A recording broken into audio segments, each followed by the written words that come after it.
Akkam jirtu kabajamtoota daawwattootaa fi hordoftoota Oromiyaa Freedom Media dambalii gungumaa uummatarra qophii kennaa ardaa ispoortii qabannee isiniif dhiyaannetti jirra. Qophii kennaa ardaa ispoortii har'aatiin ramaddii Champions League Awurooppaa ifoomuu fi akkasuma Premier League Ingilizii torbee darbee taateewwan achi keessa ta'an kan laallu ta'a. Ispoortiin fayyaadha, ispoortiin nagayaa, ispoortiin guddina, ispoortiin jaalala. Egaa beeksisa muddee 18 bara 2023 baheen ramaddii Champions League Awurooppaa ifoomuu isaatiin wal qabatee gareewwan ramaddii 32 keessaa gara 16tti ol darban waggoottan 6 booda dorgommii ganaatti kan deebi'ee ramaddii isaa keessaa tokkoffaan kan xumure Arsenal akkasuma Porto, Manchester City, Copenhagen fi Inter Milan, Real Madrid, RB Leipzig, Real Sociedad, PSG, Atletico Madrid, Barcelona, Napoli, Bayern Munich, Lazio, Borussia Dortmund fi PSV Eindhovenidha. Gareelee isaan waliin ramadamanii fi taphichi immoo yoom akka eegalu akka itti aanutti hordofama. Ispoortiin fayyaadha, ispoortiin nagayaa, ispoortiin guddina, ispoortiin jaalala. Muddee 18 bara 2023 ramaddiin Champions League Awurooppaa baheeti jira. Ramaddii Champions League Awurooppaa waggoota 6 booda gara dorgommichaatti deebuudhaan ramaddii isaa keessaa tokkoffaan kan xumure kilabni guddichi Ingilizii Arsenal kilaba Portugal Porto waliin ramadame. Manchester Cityn kilaba biyya Denmark kan masaanuu isaa Manchester Unitedin kuffisee darbe Copenhagen waliin ramadameeti jira. Sadarkaa kilaboota Awurooppaa yookaan Europe Club Indexin Copenhagen 79ffaa irratti kan argamu yoo ta'u sadarkaa 16ffaa irratti kan jiru immoo Manchester United fi sadarkaa 50ffaa irra kan jiru Galatasaray mo'achuudhaan darbee jira. Manchester Cityn bara darbee Inter Milan mo'achuudhaan shaampiyoonaa ta'uun isaas ni yaadatama. Yeroo 14ffaadhaaf shaampiyoonaa ta'uudhaan riikaardii kan qabu kilabiin guddichi La Liga Spain Real Madrid kilaba Jarmanii RB Leipzig waliin ramadameeti jira. Kilabiin biyya Spain kan biraa Real Sociedad waggaa 11f waancaa Champions League injifachuudhaaf jibbaataa kan ture kilaba PSG waliin ramadamee jira. Bara darbee xumuraaf kan dhaqqabe Inter Milan kilaba biyya Spain Atletico Madrid waliin yeroo morkatu Barcelonaan kilaba Xaaliyaanii bara darbee waggaa 33 booda shaampiyoonsii Serie Itaalii ta'e Napoli waliin morkata. Bayern Munich ammoo Lazio waliin, Borussia Dortmund immoo kilaba Neezerlaandii PSV Eindhoven waliin kan morkatu ta'a. Arsenal erga bara 2016 hanga 17 yeroo jalqabaaf dorgommichaatti deebi'ee ture. Taphni marsaa duraa kilaboota 16 kun torbee lamaan kan taphatamu yoo ta'u kan dura gurraandhala 13 hanga 14 akkasuma gurraandhala 20 hanga 21 bara 2024 keessa taphatama. Taphni deebi'aa ammoo bitootessa 5 hanga 6 akkasuma bitootessa 12 hanga 13 bara 2024 keessa kan taphatamu ta'a.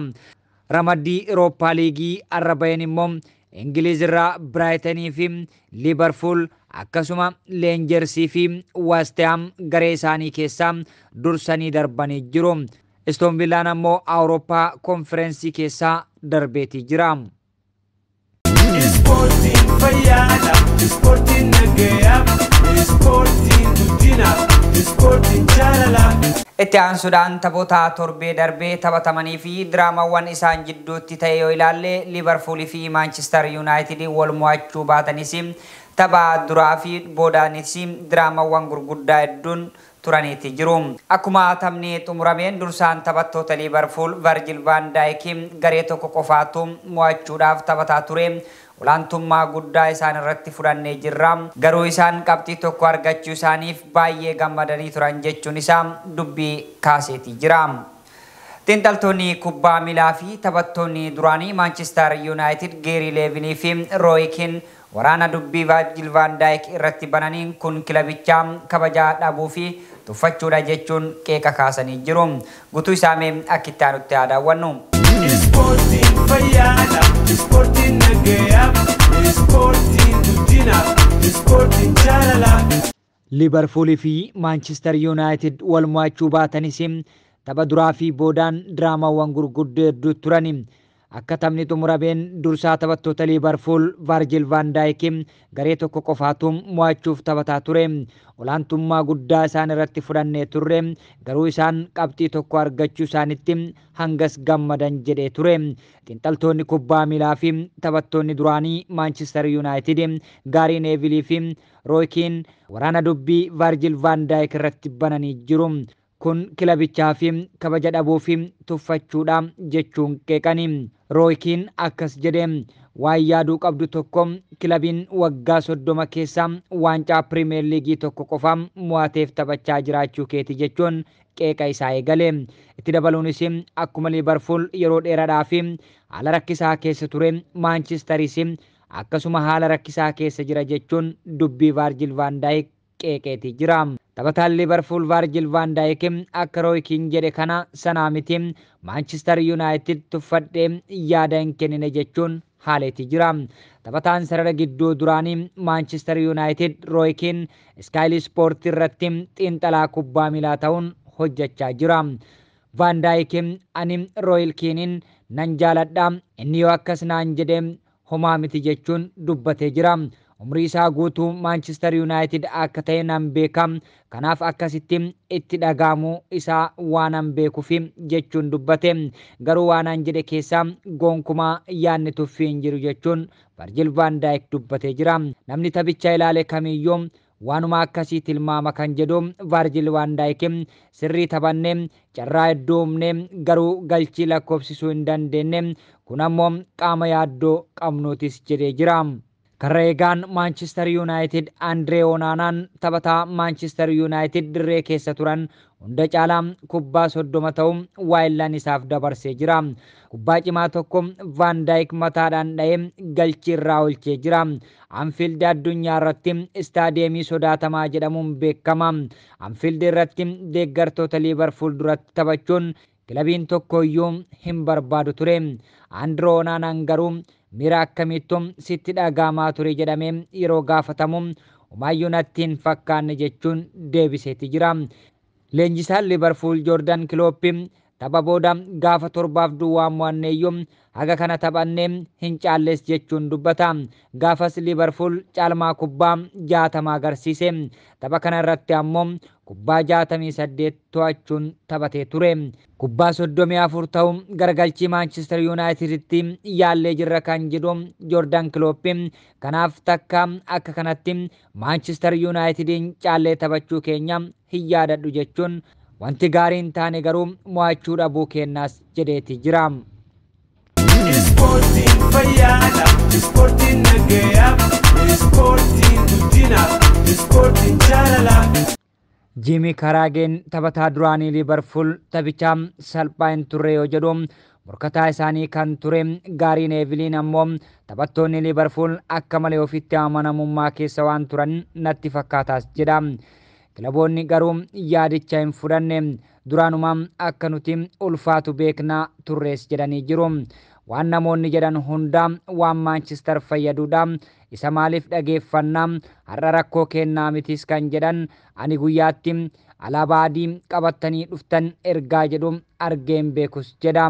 Lakkoofsa yoo ilaalle waan hundaa yaallee jirra, garuu kubbaa kallattii isaa eeggate muraasaatu dhahame. Bakka sirrii irraa yaaluun ni danda'amaa ture kan jedhu barnoota nuuf taas jedheeti jira. Miidhamaan taphattoota gameeyyii hedduu rakkataa kan jiru Manchester United qabxii tokko argachuutti baay'ee gammadee jira. Bruno Fernandoon kaardii akeekkachiisaa 5 argachuudhaan kan dhabe Manchester United Scott McTominay immoo dursaa taphattootaa gochuudhaan taphateeti jira. Tominayn kilabii gadhiisa osoo jedhamu ga'umsa gaarii agarsiisuun dursaa kanaaf dhaqqabeeti jira. namni waan fedhe jechuun danda'a kan jedhu kilaba hamma kana gurra guddaa qabu kanatti dursaa taphattootaa ta'ee taphachuu kootti hedduun boonaas jedha. Qabxii tokko argachuu fi mo'amuu dhabuun Eraaktiin Haagin irraa dhiphina xiqqeessee ture. Maanchister torbee darbee Barnimaawuziin mo'amee itti aansuudhaan Baayer Moonikiin mo'amuudhaan ramaddii salphaa jedhamu keessaa Shaampiyoons Liigii darbuun hanqatee hafee jira. Yeroo kilabichi kufaatii akkasiirra jiru gara Anfiildiitti imaluun ammoo yaaddoo galchii torbaa fi duwwaa bara darbee fidaa jedhu qabnaas turre. Inumaayyuu deeggartoonni Liverpool tisheertii isaan irratti baafi duwwaa jechuun barreeffatanii deemaa turan jedha. Gaarii Veeliin umrii koo keessatti Anfiildii callisanii akka kana argeen beekus jedha. Hojii dirree Anfiildii babal'isuu gaariin xumuramaa jiraas jedha. Deeggartootaaf banamee daawwattoota 57,000 qabatee jiraas jedhu. Egaa kabajamtoota daawwattootaa fi hordoftoota Oromiyaa Freedom Media dambalii gungumaa uummataa irraa qophiin kennaa ardaa ispoortii torban kana kanneen armaan olii turanii qopheessee kan isiniif dhiyeessee Jibriil Muhammadi ogummaa kaameraaf teeknikaatiin Umar Jamaaltu nafaana ture. Qophiilee Oromiyaa Freedom Media kanneen hafa waliin turtii gaarii.